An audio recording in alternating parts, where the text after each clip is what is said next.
let's talk about tables. Let's talk tables. And let's look out the window and see it's really snowing now. Wow, okay. So yeah, there's a lot you can do with tables, obviously within GIS, and then of course within Python. So much of what we do is tables. Would you all agree that a lot of what you do in GIS is fighting with tabular information a lot? At least I find that it is that way sometimes.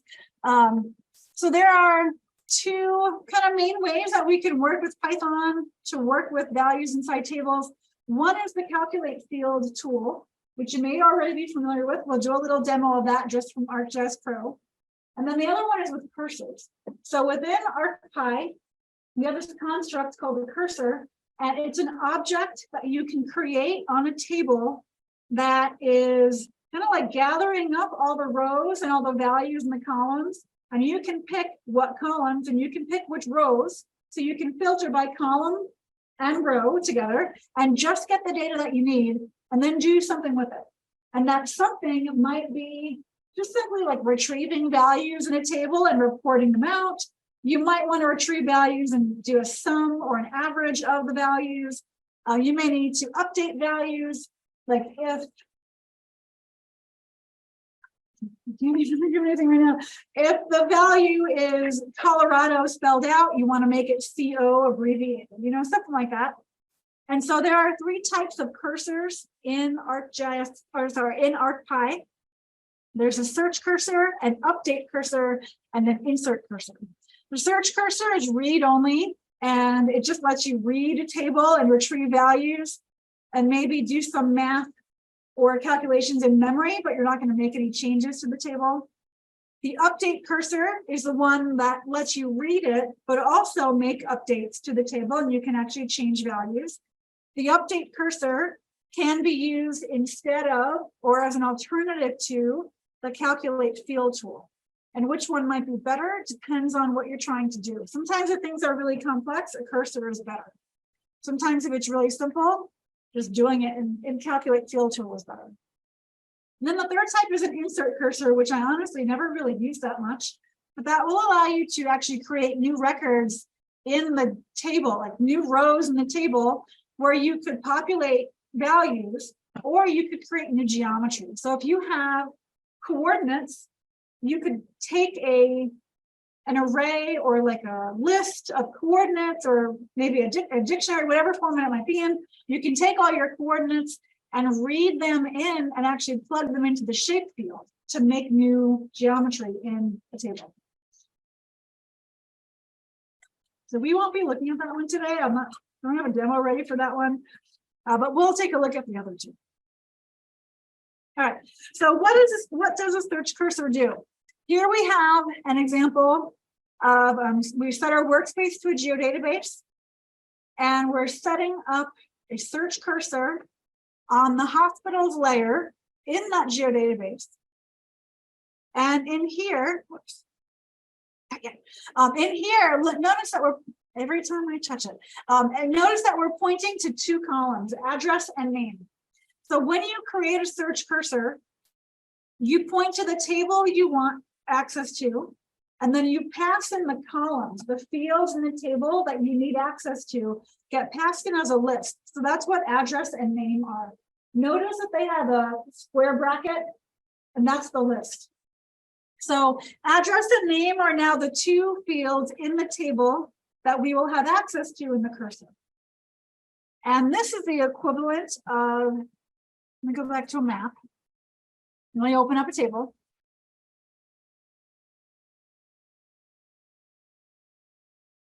All right, so here's our elementary schools. So if I wanted access to,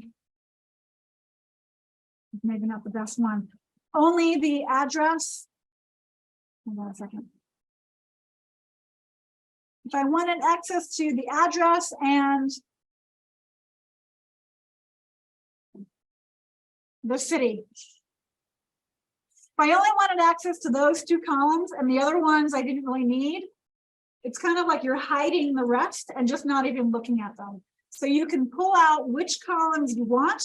The rest won't be deleted, of course. You're just not accessing them. It's like you're hiding them. So that's what that part of the search cursor syntax is. The other part of the search cursor syntax, which we're actually not showing there, is that you can also do a selection this way. So you can use an SQL query to select out which rows you want, and then you use that list to pick out which columns you want. And that's all the data you get. Because a cursor can be pretty intensive, especially if you have several thousands, tens of thousands of records, you're looping through each record. And so whenever you can filter it out, you want to. I'm going to hop over to the ArcGIS Pro help, and let's take a look at the search cursor help. So I'm going to type in ArcGIs search cursor.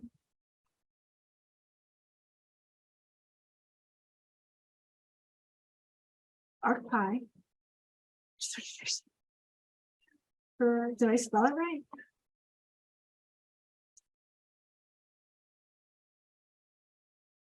What? I don't know. Okay. I'm going to try something. I'm just going to type in ArcGIs cursor. What? How about star cursor?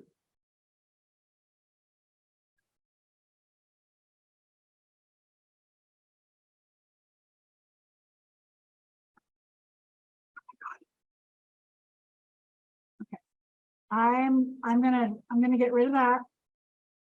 I'm gonna go back to the help homepage. Go away.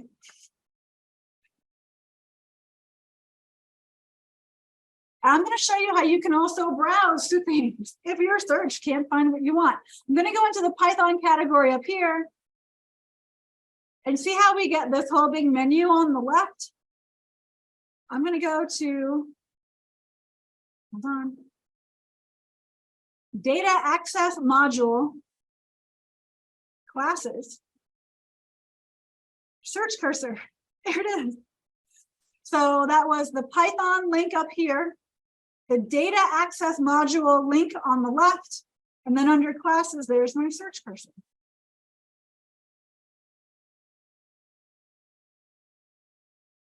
There it is. I don't know why it wouldn't work for me before. I'm going to scroll down to the bottom. Make sure you have the right one.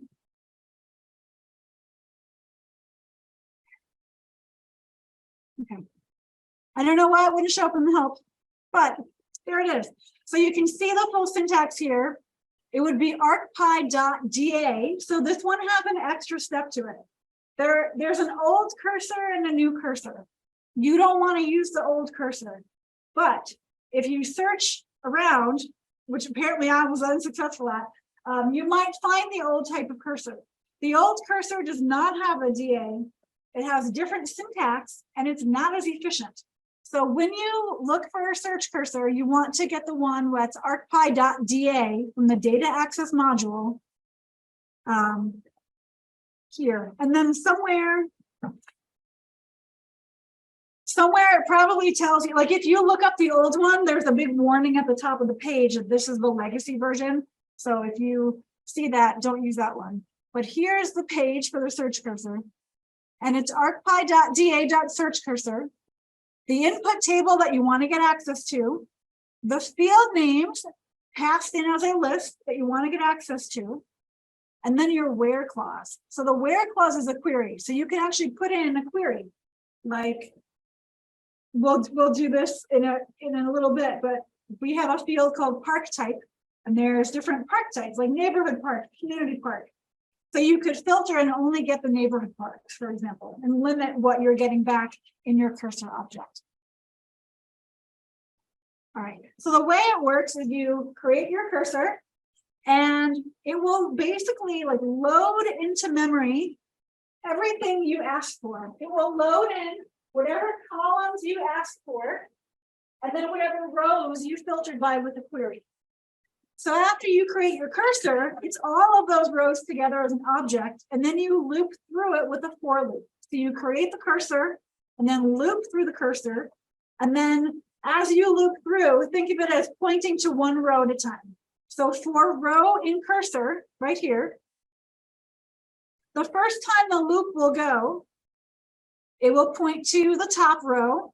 And then Notice that we passed in two fields right here, address and name, and they're a list. And if you know anything about lists in Python, we can get to different items in a list using the index or slicing. So we can say row square bracket 0 and row square bracket 1. What that means is for this given row, for 1710 Barton Road, for that row, grab the value from the first field, which is address, and then grab the value from the second field, index value 1, which is the name field. So if I ran this, it would, whoops, I don't have what it would print, but it would print out the address and name for that top row. So when you make a cursor, the list of fields here are then referenced later on by their index number, and that's how you tell it what column the value you want is. It's a little bit weird, but once you play around with it, I promise it will make more sense. So you loop through for row and cursor. It'll loop through each row one at a time, one at a time, one at a time. And then eventually you'll run out of rows in the table, and then it'll be finished. The cursor will be done, and it'll know to move on in the code. Questions?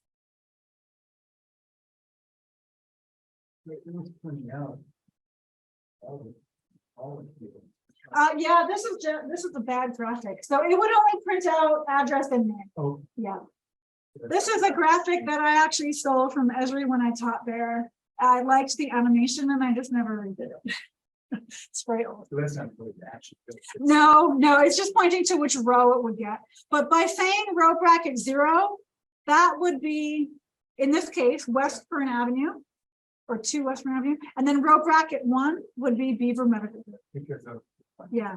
So if you just did print row bracket 1, it would just print that as a string. And that's how search cursor works. So you can grab any value, and then while you have each value in hand, you can print it. That's basic. You could also append it into a list. You could set up a variable so you're adding it to the previous value if you want to get like a total or cumulative area. If you appended if you had number values, you could append each number value into a list, and then there's a mean, an average, like a mean option for lists, and you could easily get the mean yourself. There are other ways to get the mean as well, but that's the type of thing that you could do with this. Okay. So again, use your help. Apparently you''ll need some good luck in searching for cursors in here. But once you find it, here it is. We were passing in field names, but just as a string. You could also have a variable that represents it. That works too. And then just so that you know, there's a lot you can do with your shape field. So pretty neat stuff you can do with the shape field to get coordinates and other geometry information out using the cursor directly. And then, like any help document, on the bottom you have some help or code samples on the bottom. And this one actually here is using a pretty neat query and SQL clause to get unique. What are we doing? We're sorting it basically. We're just sorting the rows by well ID. So there's a lot you can do with it. Look at the samples for some ideas. All right. Any questions on cursors? That's just the search cursor. Let me just show you the update cursor real quick, and then we'll go back into the code. So on the left, under data access module, I clicked update cursor over here.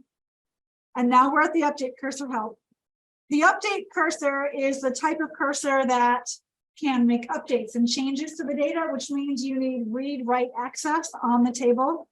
So an update cursor will only work on a shapefile or a geodatabase feature class or a table in a geodatabase. An update cursor will not work on a CSV or an Excel file or other data that might be locked if you have it in use by something else. If you do need to make updates to like a CSV, I recommend using the Pandas Python module. Pandas is really great for reading and writing to CSVs. There's also some Microsoft related ones to get into Excel. I don't remember what it's called anymore. It's been a while, but there are other ways too.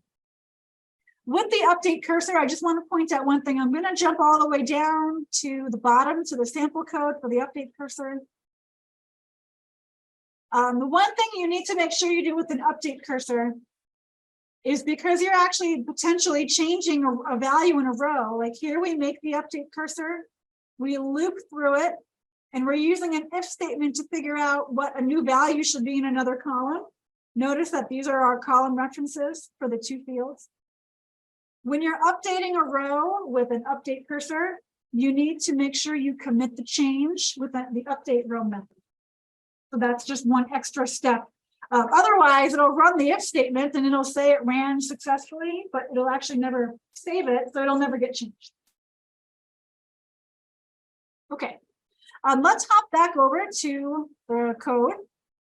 I'm going to clear all my selections and close that table. And let's go now into Python demo 4. And if you're working in PyCharm, it will be Python demo 4.py.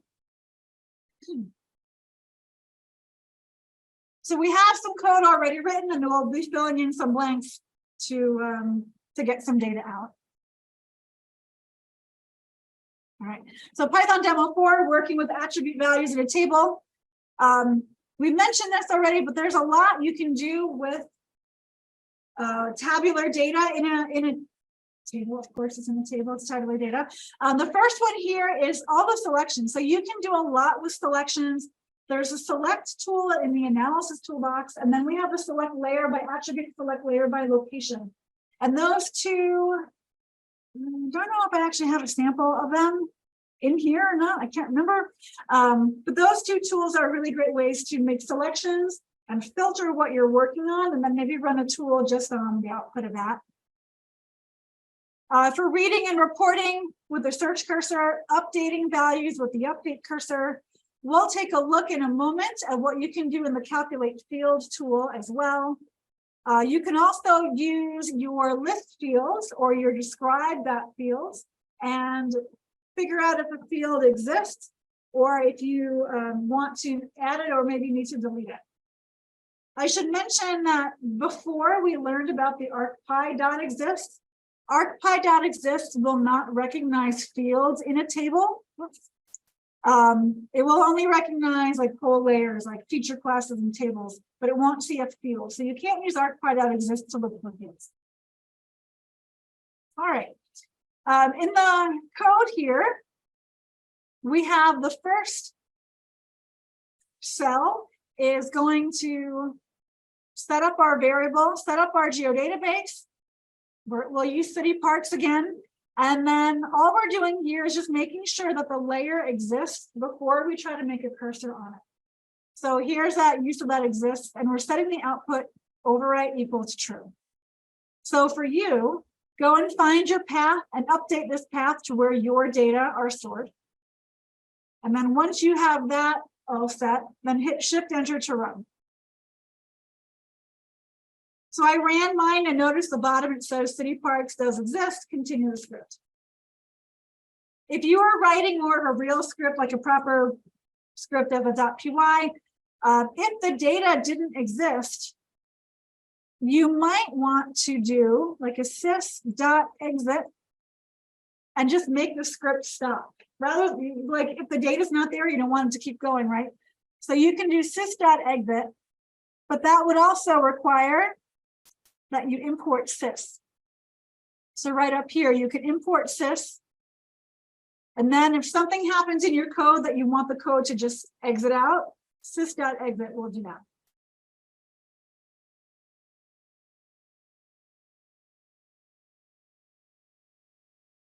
Okay, so the first, our tasks here are getting bigger in demo 4. We're putting it all together now. But the first task that we'll do is to run the steps to print out all the park names in the city parks layer. So for this, we'll use a search cursor. We'll make a search cursor on that parks layer. We'll loop through each record. And then we'll actually do some calculations in another step. Just for your own reference, we have the syntax for the search cursor here, so it's right in front of you. So we'll need to make the search cursor, figure out what fields, I keep doing that, figure out what fields we want access to, and then make sure we get the indexing correct for that. So here's where it's also handy to know your data. I threw this data at you, so you might need to just take a look at it. Let's go to City Parks, turn those off, open up the table, and just examine the data. What fields do we have in here? We have park name, we have park type, and way over here, we have acres TTL, so that's acres total. And then because it's in a geodatabase, we also have a shape area. So we have two different ways to get an area value for our parks. Acres, I'm going to use acres because it's a smaller number. It's just easier to deal with. Okay, so back to the demo.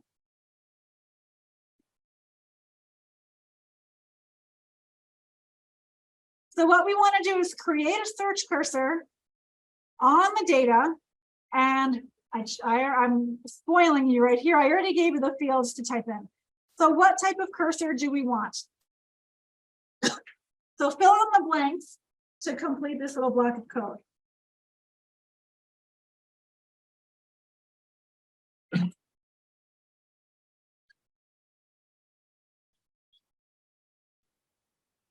And make sure you have that .da in there. It is critical. Without the .da, we'll try to run the cursor with the old way, and the syntax is different, and so it won't work. It'll give you an error.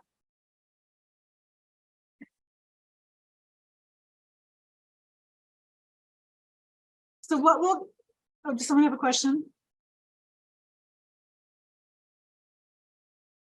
All right, what will go in this blank right here?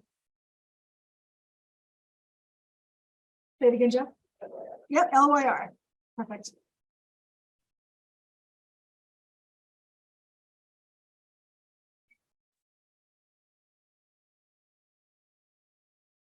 So that will be LYR. And then we have our park name and acres total. So there's a couple of different ways to make our search cursor. You can, I'm going to just put it on top here. You could say cur equals arcpi.da.search cursor, and then put in the rest. That's one way to do it. The other way, which I have here, is using the with statement.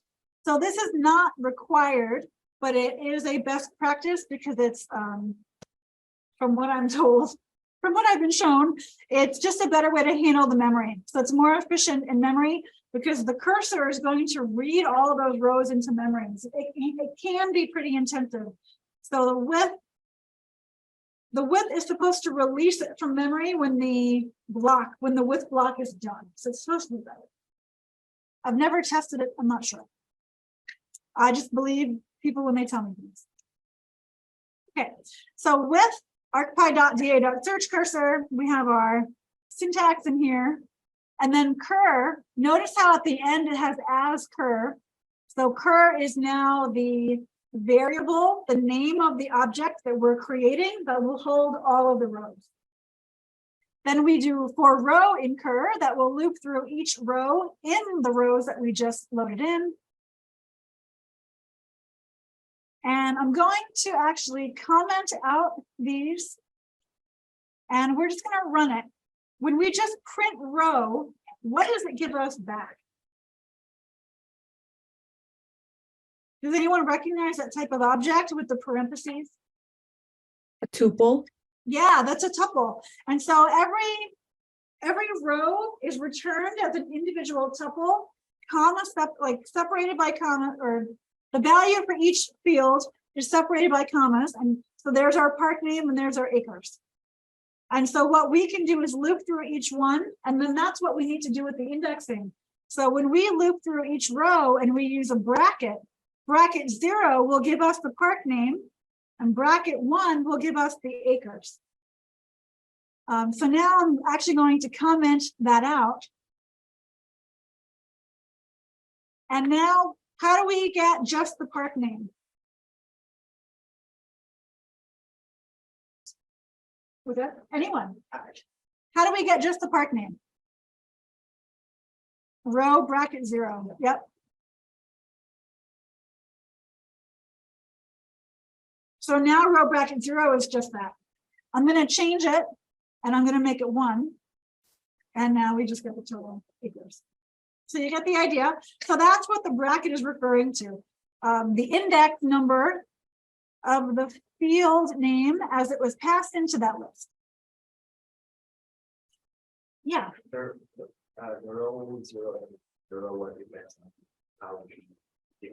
It does. Yep. So if I flip these around and did acres first before park name, then my index would have to be flipped. All right. So I'm going to comment that out and let's make a nice sentence. I'm a big fan of formatting, apparently. So let's make a sentence where we print out park name dash the number of acres and then the word acres. So it would say like Spring Canyon Park dash 164 acres. Let's build that. And I'm going to use my F string. And then we can pass in our variables using our curly brackets. So row bracket 0. Space dash. Row bracket 1. Acres. Something to that effect, I think should work. Yeah. There are some formatting things that you can do in here. So you could do like a \T for tab. And then it'll tab it. Oh, that's still not very good. 2 tabs? 2 tabs is better than 1 tab, right? No, it is still not. Okay, well, I'm gonna stop there, but you get the idea. You can do something like that. You can also do \N. \N will give you a new line.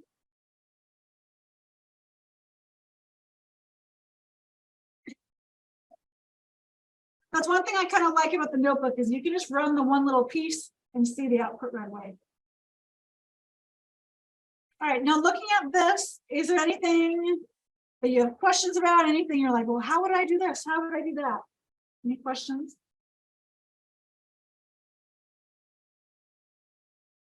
Okay. Are things working for people?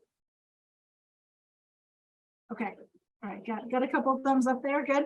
I have a question. Yeah. If like this case, it's actually quite a small data set. Yeah. So like you don't, I find it obviously like, and if we know the size of our data, like it's going to be useful to just like get all of the data as like one object. What would be the way to do that without using the with statement? Wait, say that again. Like, could you just get all of the data from the parks database here, the park name and the acres in as a list automatically? Or would you have to still use the with statement and then build your own list in the with statement? Yeah, so to get the values in the table out as something you can work with, it's not so much the width, it's the cursor. So you would need to use a cursor one way or another to retrieve those values. And then the way the cursor works is it gives you back each row as a tuple. Okay, but it will have like, it has to be iterative then, like you have to have either a for loop or a with statement that goes through the cursor. Oh, I see. Yeah. Like there's a nice like get list or get all or something that just like gives you a list. No, but what you could do is make the cursor iterate through it and make, look at what I'm putting on screen here. You could make a new list. Mm-hmm. And then in your cursor, append the value. Gotcha. And so that would put it into one list, but you'd still have to iterate through it to get it. Okay, thank you. I'm pretty sure that's what you'd have to do. Okay. All right, so now let's go down. Okay, so we're thinking bigger a little bit here. And I might have to look at my solution code because I don't remember it off the top of my head. How can we find out what the largest park in the city is? I'm probably going to look at my solution code for this one, but kind of what I was just showing Brooke, actually, you can make a list. I'm just going to show the solution code. So you can open up demo for solution.ipynb. If you're not using notebooks, the solution code is also saved as an HTML file that you can just double click on from File Explorer. It'll open it up in Chrome or Edge or whatever you use.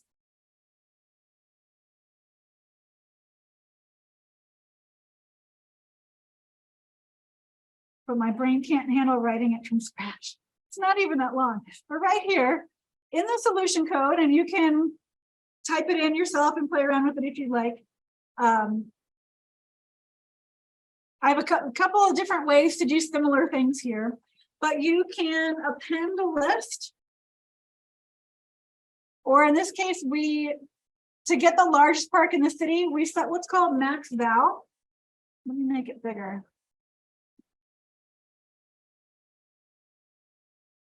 Okay, so you can set like a dummy variable. I called it max val. Just set it equal to 0 up above. And then you can start your cursor. And then for each row in the cursor, compare the current acres value to the max value. And if the current acres value is bigger, then make max value become that number. And so if the current value, row bracket 1, is bigger than max val, then make max val equal to row bracket 1. And then if I also want the name of the largest park variable will be equal to the name of whatever is currently the largest park. And then it'll keep doing that 57 times or whatever it is. And each time it gets to a bigger park, max val will be overwritten, large park will be overwritten with the new largest park name. And then at the end, outside the list, we can print out what those are. So that's one way to get the largest park. Another way to get the largest park, which is the next question, is which you can use to get the largest one park, or in this case, I want to get the largest 3 parks. And I'm not going to lie, I cheated. I used ChatGPT to help me start this part of the code because I kept trying and I couldn't get the logic right. And so I used ChatGPT and it got me on the right path, but then I wound up rewriting about half of it anyway. So I'm still, I can still take credit. But in this case, starting an empty list, this is making an empty list ahead of time. And then for each row that you loop through, so this is what I was telling Brooke before, you can use append. So you can append the records. In this case, we actually threw in 2 different columns, the shape field, getting the area from the shape field and also the acres. But appending all the values into the list. So that's what this is doing. It's creating a list of lists. And then we're sorting it. And so the way we did it, see how we have row 1 and then 0 and then 2? It's going to sort it by this, which is the area. And so now we have a list of every park and its area sorted by area. And then down here, by saying features bracket :3, what we're saying is take that list of all the parks sorted by area and just grab the first 3 because we sorted it. So the first 3 are the biggest 3 parks. And then for each of the biggest 3 parks, print out the park name. So X1 is the park name, X0 is the park area in meters, and X2 is the area in acres. And then you could change this. I'm gonna, oh, I can't run it. Can I run it? Yeah. I can run it here, but then I could change it. Maybe I just want the 1 biggest park, and that would just give me the 1 biggest park. You get the idea. We could go 5. There's the 5 biggest parks.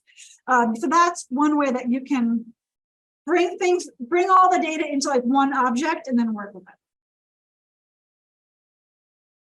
Thank you, OpenAI ChatGPT. All right. What other questions do you have related to calculations like this? What other types of calculations do you do for your work or with your data? I have a quick question, Beth. Yeah. So going back to the other snippet of code where you were determining what the largest park in the city is, did you start at max val 0 because you just wanted to have the cursor go through just starting at like the smallest possibility? Is that exactly. Why? Yeah, I needed to instantiate a variable that had like the lowest possible value it could be, and then anything would obviously become bigger than it. Okay, thanks.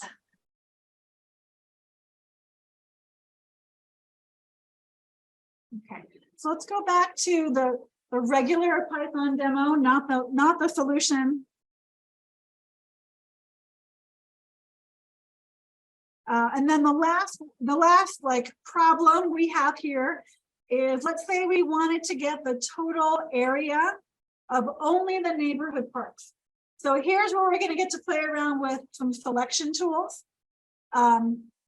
So if we want to get the total area of only neighborhood parks, we would first have to, well, there's 2 ways. Approach number 1, first select only the neighborhood parks, and then you can actually use summary statistics. So there's a tool called summary statistics that will calculate a sum for you and put it in a table.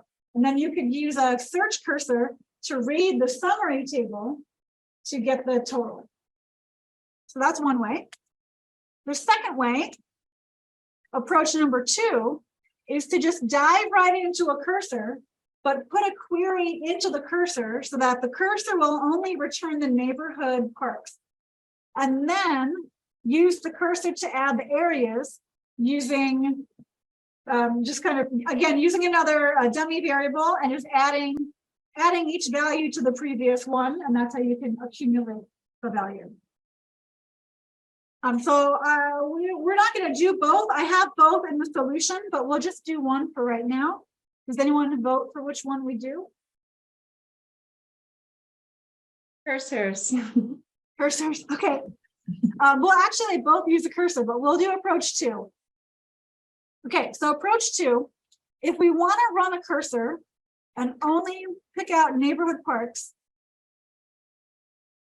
I'm going to cheat. I'm going to copy this. I hope it works. We'll see if it copies and pastes. There. Okay, good, it worked. You're going to copy and paste the cursor code. Move that up a little bit. From up above. So we want to make a cursor on the same park layer now. But now we want to add one more argument into the syntax. So here we want to set up a query in the cursor so that the cursor will only return the neighborhood parts. So for this, if you don't have SQL and your attribute data memorized, for this I recommend going to the city parks table, look at the data and determine what is the field name. It's called park type, all caps. What are the values in the field? What value do we want to query for? It's called neighborhood park, 2 words with a space, all caps. And it is case sensitive, so you want to make sure you get it right. So you could actually copy and paste it in.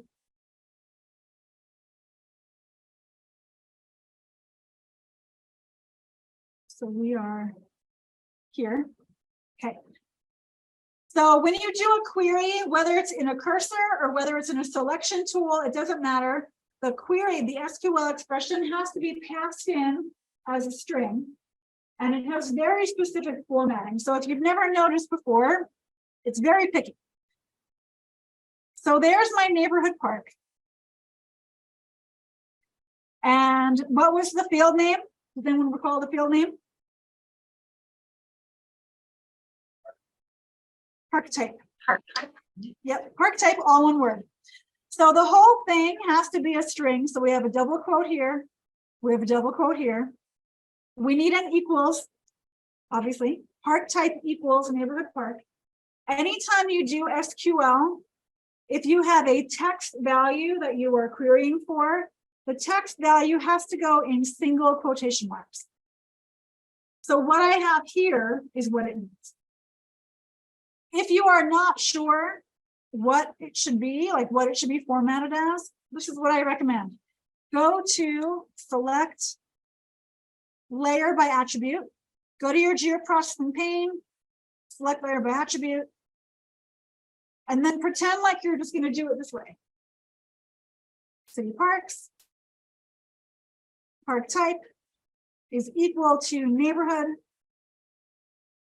And you can flip over the SQL slider and it will give it to you. And then you could copy and paste that into your code. And then you just have to know that it will need extra quotation marks around the edge like that.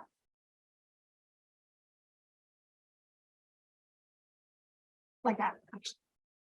So if you're not sure how it should be formatted, let the software help you and then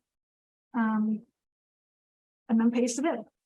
For any tool, I should also show you there's a really slick thing you can do, and that is from the run drop-down button. You can copy the Python command.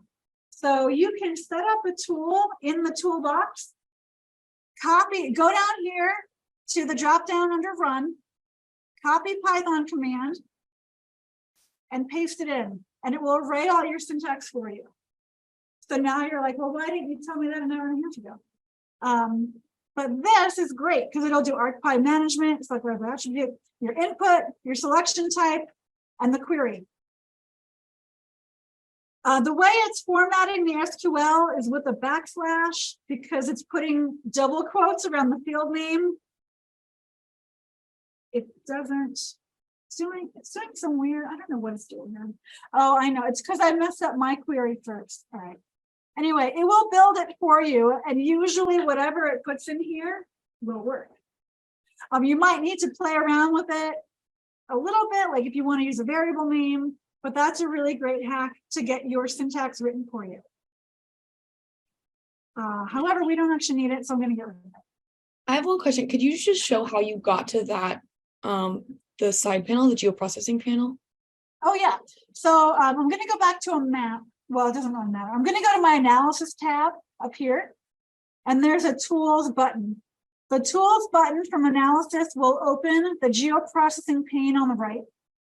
And then you can browse your toolboxes, but most people just do a search buffer, and then you'll get your results here. Perfect. Thank you. So here we're making our cursor. What fields do we want access to? It'll still be the park name and the area. I guess really we just need the area, but whatever. And then we have our query. And then we want to loop through each one.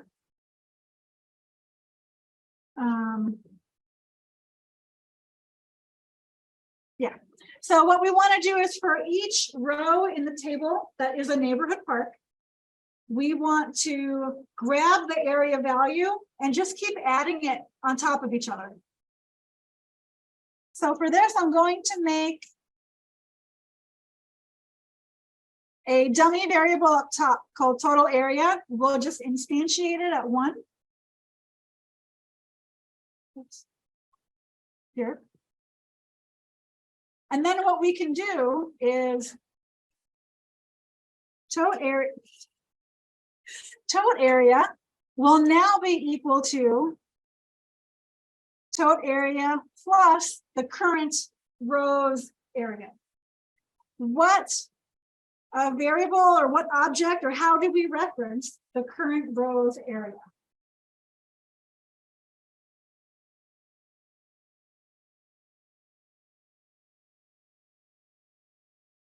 Row bracket 1, perfect.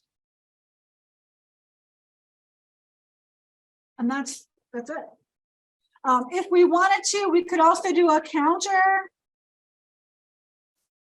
And if we wanted to know how many parks there were,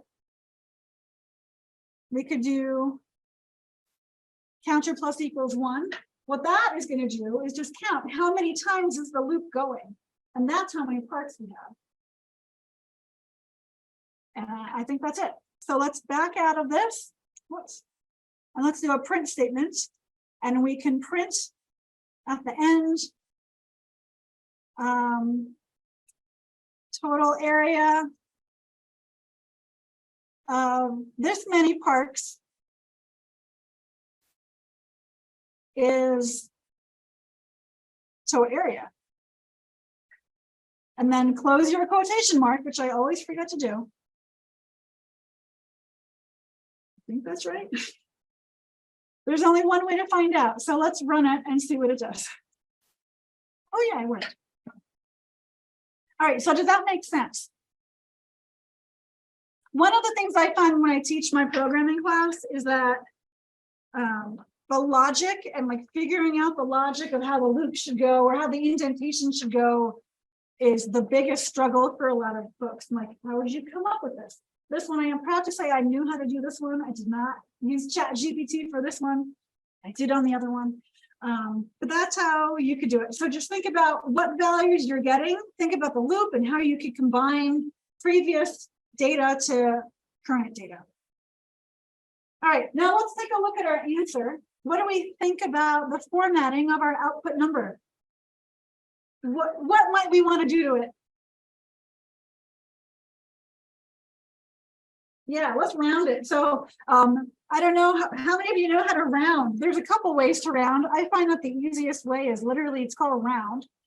So in our F string here, we could, in our tote area inside the curly brackets, we can do round, open a parenthesis, and do comma, I don't know, whatever you feel like 2 or 3, and then close parenthesis. So it looks like that now. And now when we rerun it, it's been rounded. So all these little things can make a difference if you are doing analysis or making a report. There's ways to like print out to text files and you want it to look nice. You want it to be correct, but it's also nice if it looks nice. Okay, any questions on that?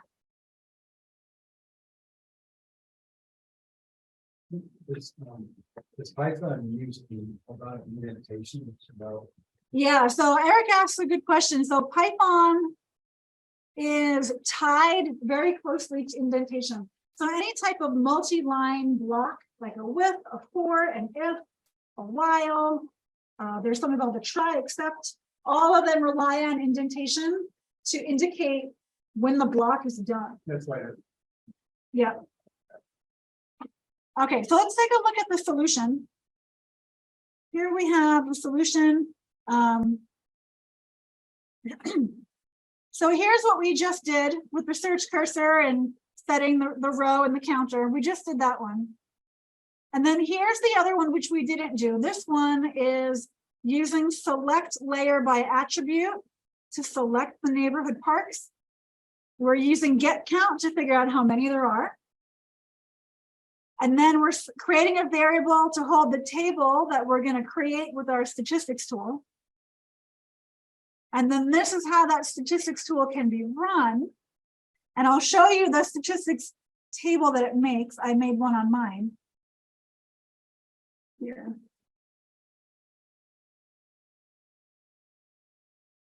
So if you run the summary statistics tool, as we have written here, on the table. So this is the input table, that's the output table. Here's the column that we want to work with. And here's what we want to do with the numbers in that column. We want to add them. So the statistics tool will do that, but then output a table. And so there's our 341, but then we need a cursor to get that 341 out, right? And so what this is doing is running that tool to get the table, and then running a cursor on the table to print out the value. So in the end, notice that we're getting the same thing. We're getting the same result, just very different approaches. So which one do you think you would use? Which one do you think is better or easier or clearer? Any thoughts on that?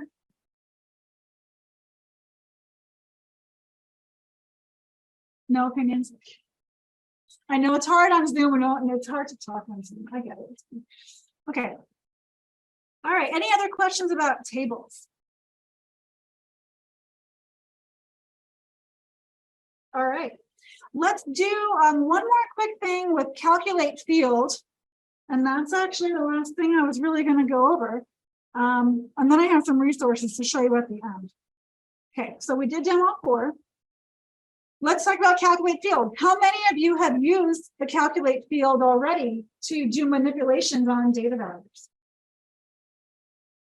I'm getting a few head nods and stuff. Okay, so the calculate field tool is a way, of course, as many of you know, to go into a table and then update a value in a field, and you can update a value in a field using an expression.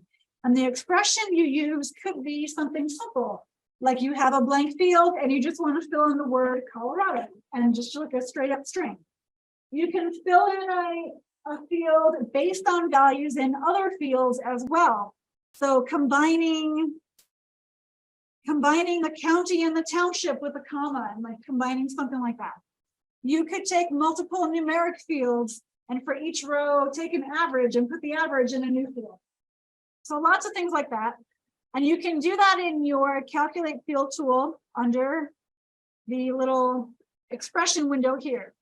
But you can also go a little bit deeper. And what we have in this screenshot is a function in the code block. So you can create more complex functions using the def statement. And in this case, we're using an if. And so we actually have this data. So I'll show you where it is. In the Python for ArcGIS,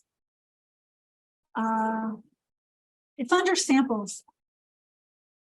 Yeah, it's under your sample code, and it's zipped again. I don't know why I zipped so many things separately. Sorry about that. I'm gonna unzip my cal files zip file in the sample code folder.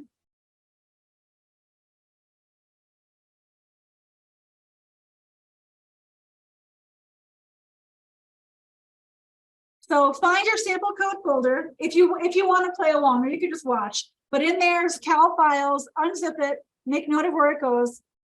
And then in this, we have another geodatabase, and then a couple of cal files that can just be loaded into the calculate field tool. So we'll take a look at that.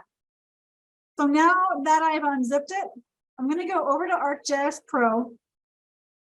I'm going to go to the folder where I unzipped it. And you might have to right-click refresh. Sometimes if you unzip things, it doesn't automatically see it. So find the folder where you unzipped it to, right-click refresh. Here it is. Cal file in cal file. Sorry about that. And what I'm going to do is insert a new map. Because this data, the roadkill data, some of you may be familiar with my roadkill data if you've taken a class with me. Here's my thesis data. I'm obviously very proud of it. I've been using it for 20 years. I'm going to take the roadkill data. I'm going to add roadkill sightings into the map. And it will take us to the Hudson River Valley of New York. New York City is down here. Albany is up here. And let's open up the table, because that's kind of really what we're doing, is we're working with the table.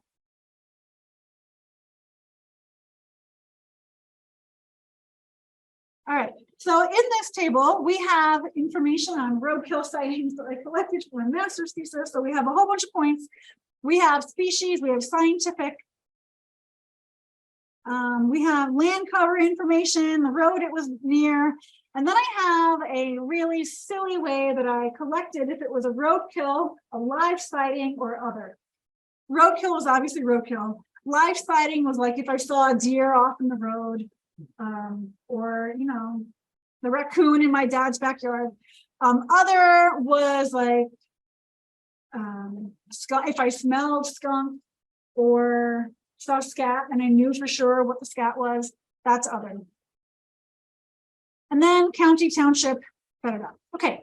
So what we're going to do now is, let's say we don't like having it in 3 columns anymore. We want to collapse the status into one field.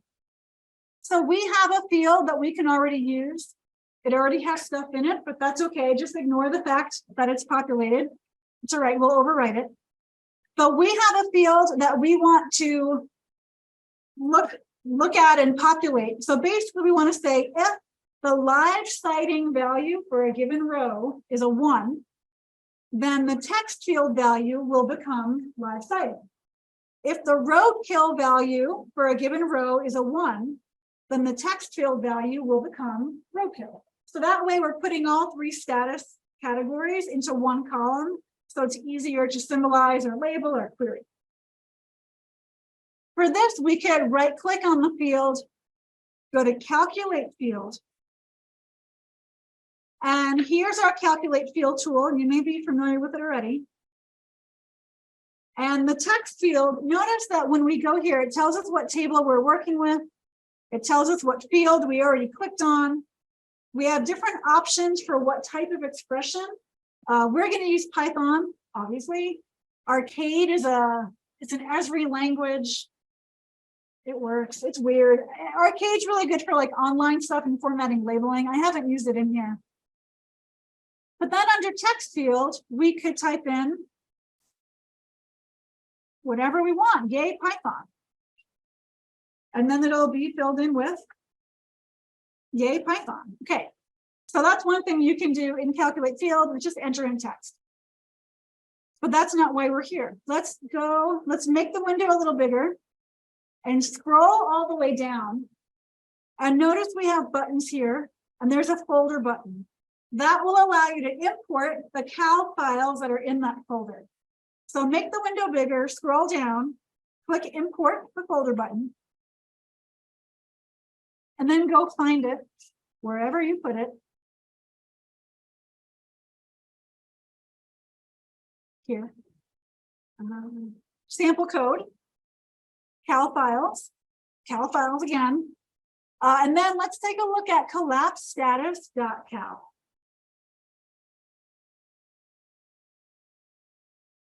So it loads in.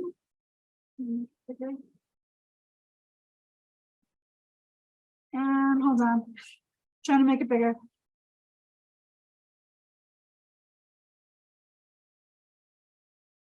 That's as big as I can make it.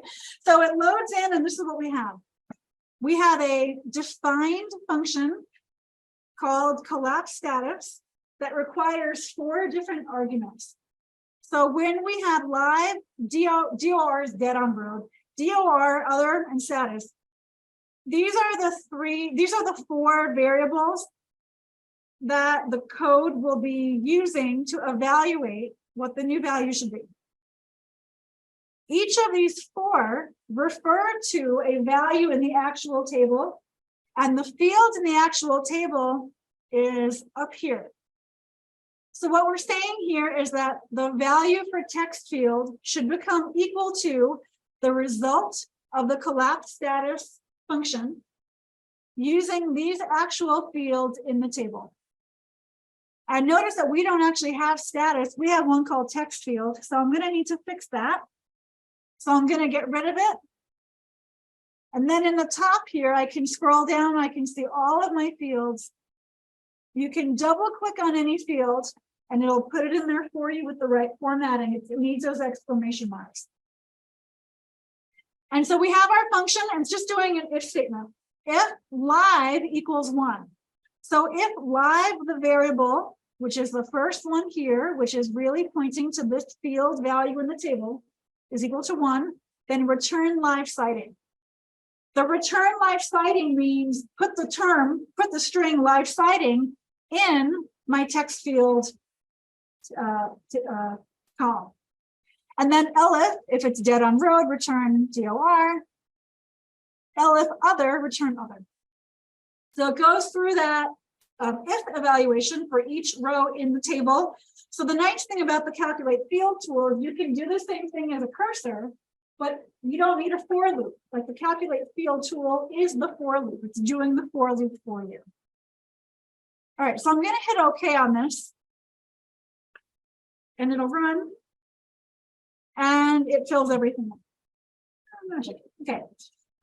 So anytime you need to do something more complex, you can use that code block. You can type in your own code, or you can have cal files, you know, or there's actually a really great,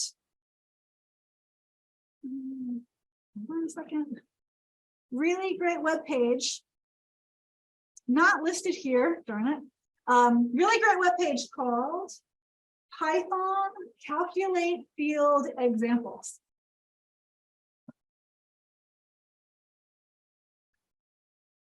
So if I do a Google search, ArcGIs Pro, Calculate Field Python Examples. And then I've been here recently, so it's my first one, but calculate field Python examples. This page is your gold. This is really great right here. So it goes through simple calculations like basic string manipulations, basic math. There's a bunch of built-in functions, like I want to get the max. What's the highest value from these 3 fields? Which year had the highest rainfall? Going down, it gets into code blocks.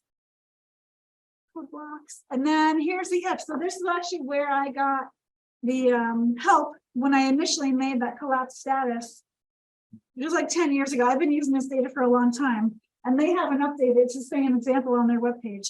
But you can use this as a starting point and then translate it to your own data. All right, so that's that one. I do want to show you a couple of the other ones that I had in that folder. We won't go into all of them. Do you mind if I just ask one question about that? Sure. If we have a function like this that we want to apply to a database, is there a way that we can make this function be used in a script that we can run? Like, how do we use these calculate fields, these .cal files, in a script as well? Okay, so the calculate field tool can be run from a script. But if you're going to be doing table manipulations from a script, it's probably better to use an update cursor. So what you could do is, yeah, that makes sense. If you have a cal file, you could open it up. You could even open it up in like Notepad, and then you could copy the function, and then with a little bit of tweaking, put that into your update cursor. Right. Okay. Yeah, that makes sense. Yeah, I think that would make more sense than trying to run calculate field with something really complex.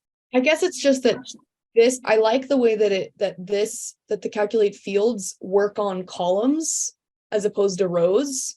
The cursors seem to always be working with rows. So I like that way of, I'm kind of used to that way of like thinking about data. But so I was just wondering if there was like a way to say, apply this calculate field on this data set. You probably could. So if you went into the calculate field tool here from the geoprocessing pane, not from the table, but from the pane, it's the same tool, but from here you get the run Python command. Okay. So that might be what you might prefer to do. Okay, cool. I'll try that out. Okay. So let me go back. I'm going to show you one more cal file. Scroll down. So we had a couple other ones in there. One is abbreviate, which works with the same data, which is why I'm going to show it. But abbreviate will take the species, sorry, it'll take the scientific name, like Marmota monax, and grab the first two letters of the genus and the first two letters of the species, and then mash them together.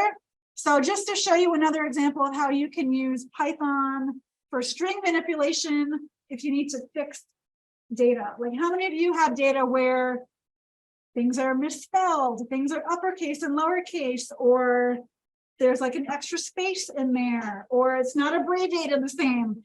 Calculate field can help you with all of that using the right string manipulations.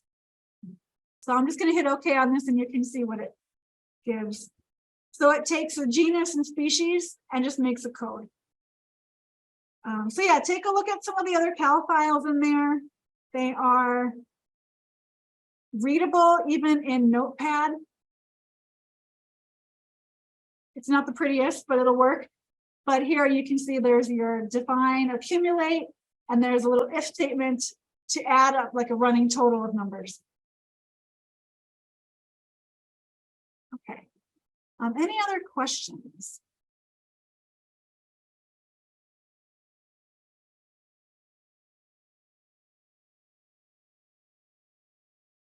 All right. Is there anything else you want to learn how to do? Not that I can solve it for you today, but I love a good problem. I love to solve a good problem. Did you have like fun things that you need to figure out? I'd like to help. And if you have any ideas for my students' final projects, weird Python things that my students could do, let me know. Okay. One other thing that it's always a good idea to do when you are learning how to write code is to train your eye to find mistakes. So anytime you run a script, always like proofread it before you run it. So just look at this. There are actually 8 mistakes in this code. How many can you find?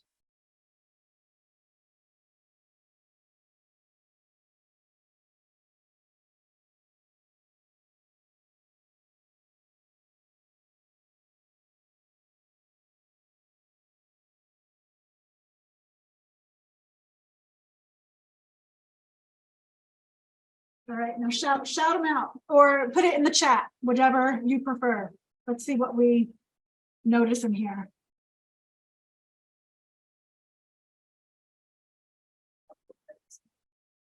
Output FC, what about it? Case sensitive. Yeah, variable names are case sensitive. So if you have a capital here, you need to make sure you have a capital here. Same thing for my distance. We have a capital D here, but not here. There are 8. We don't have to find all 8, but let's find a couple more. Import, it's supposed to be lowercase. Yeah, import's supposed to be lowercase. And this is something that an IDE would pick that up right away. It would give you a little squiggly line in PyCharm. So some of these, you wouldn't get too far with them. Here's something I see a lot of my students do is they make a variable up here, but then down here they put it in quotation marks, so it's not actually being used as a variable. So make sure if you have a variable, it does not get quotation marks. What about the print statement? Anything with the print statement? No parentheses. Yeah, no parentheses. This script is actually so old. When I wrote it, that was not a mistake. I was too lazy to make new screenshots. Another thing is notice how we're building our string here using a plus sign. The plus sign is the concatenation, and it works fine, except if you have a number. If you have a number, the plus sign wants to add, but if you have a string, the plus sign wants to concatenate. So if you have both, then it gets confused, it gives you an error. So if you are going to use the plus sign to build a string, like my distance with a number, you would have to put my distance in str. What that looks like, hold on a second. I'm just going to put it here. You'd have to do like str, my variable, my car. It says my car now, but that's okay. Str and then the name of your variable that will make it be treated as a string, so you can combine it with other things. In the code that we use today, I used f strings a lot with the curly brackets. That is a lot easier, then you don't have to worry about converting. Okay, so I'll show the answers now. So we got the capitalization. For ArcGIs, another tool, the problem with that is it doesn't have an alias. So if you don't have the toolbox alias, it won't run. And then the parentheses. All right, so yeah, just be careful. One thing that's really frustrating about writing code is things won't work on the first try. So read your code, keep an eye out for some of these most common typos, indentation, colon, slashes. If you're in an IDE, you will get a lot of help with these things. If you're in a notebook or in the ArcGIs Python window, you might not. So just keep that in mind. The calculate field tool, that little code block, doesn't give you any code correction or anything. So you have to have a good eye for that. All right. So this is my last slide. I went a little short because it wasn't on Zoom today. There's so much more that we can learn. I teach an 8-week class on ArcGIs, and we go into a lot more detail of each topic that we covered today. We go into a few more topics, and we can barely fit it in. So there's a lot more to learn. If you want to learn more, there are a couple of books. If you're a book person, Python Scripting for ArcGIs Pro, and then Python for ArcGIs Pro, they're both about $50. For more general Python stuff, this book is a few years old now, but here's Learning Python. And this one I got for free. So this link is actually to the PDF itself. If you are CSU, which I think many of you are, there's Esri training, which you can get to for free through your CSU account. So if you go to the Esri training link, search for Python, there's a few, I would say maybe like 5 or 8 really good web courses out there that will help you do anything from the basics to map scripting to the ArcGIs API, things like that. We have a bunch of resources on the Geospatial Centroid homepage or programming page. And then just in general, if you're trying to figure out the non-GIS stuff, like how to set up the logic, how to add up the total value of all the items in a list, like things like that. There are some really good websites, Geeks for Geeks and W3 Schools are 2 really good ones that are my go-tos. And then for learning, finding yourself a project. Like, I mean, it could be work related or it could be silly. Josh, I don't know if Josh is still on here, but a couple of years ago, he used Python to make a dinner, like a meal selection generator, where he had columns for like a protein and a side dish and a vegetable. And then he had Python make all the different combinations so that in a 2-week period, they never ate the same thing twice. And he did that in Python. And like, that's how he learned. So fun little things like that really help. And then the last thing is, I will give you an email with a bunch of resources, but there's my class has all these videos on YouTube. It's a flipped class. So those are all the videos for my lectures on YouTube. I can get you the slides as well and a few more resources, but just another way to learn. And then here is my adorable dog, Yuki. I always have a dog picture on my slides. Okay. And I rarely, if ever, finish early. So I'm just like blown away that it really is 4 o'clock. But now is when we can chat one-on-one, ask questions, do whatever. Yeah. I had a question. Yeah. This is more just like how you would do something like this using Python, but I'm just like looking at the data that we have that you gave us, and I'm noticing that there's the city polygon, cities polygon. Yep. And city seems to be a subset of cities, or like a smaller, like there's some parts missing from the overall Fort Collins city boundaries in blue. I don't know if the colors are the same always, probably not, but yeah, so like city is that, and then okay, there's another one in mind that has like a slightly less data. I can hold on, which one is it? Which one is it? It's cities. Oh yeah, cities. So these came from different sources. Oh, okay. So the cities layer came from a state of Colorado webpage. And This is why metadata is so important, people. I don't remember when I downloaded it, and I'm not sure I wrote it down. But cities came from the state, and then the city boundary came from the actual city of Fort Collins. That's interesting how different they are. I haven't actually looked at them.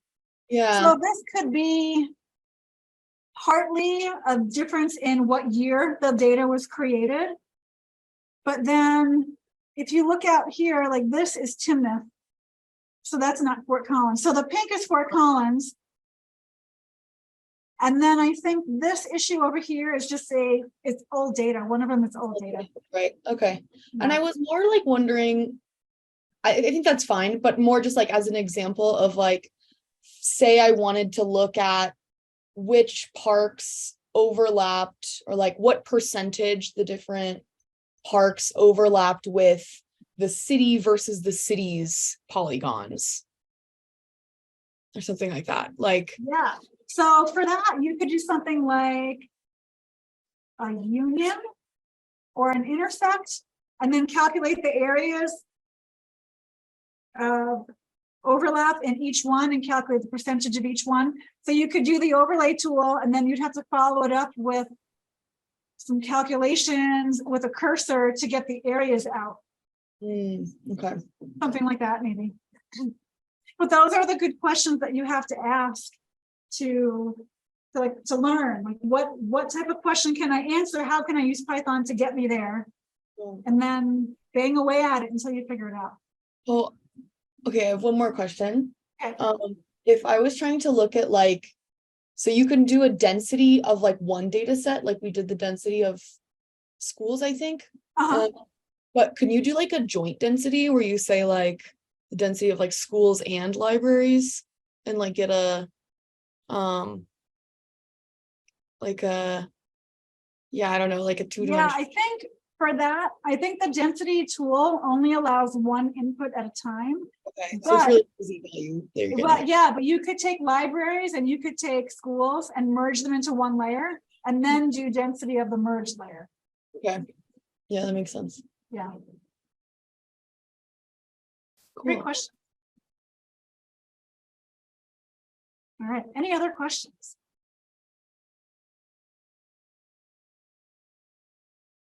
Okay, well, I'm going to stop sharing. Stop sharing, and I will stop recording. And I'll officially say goodbye for the recording. So bye recording.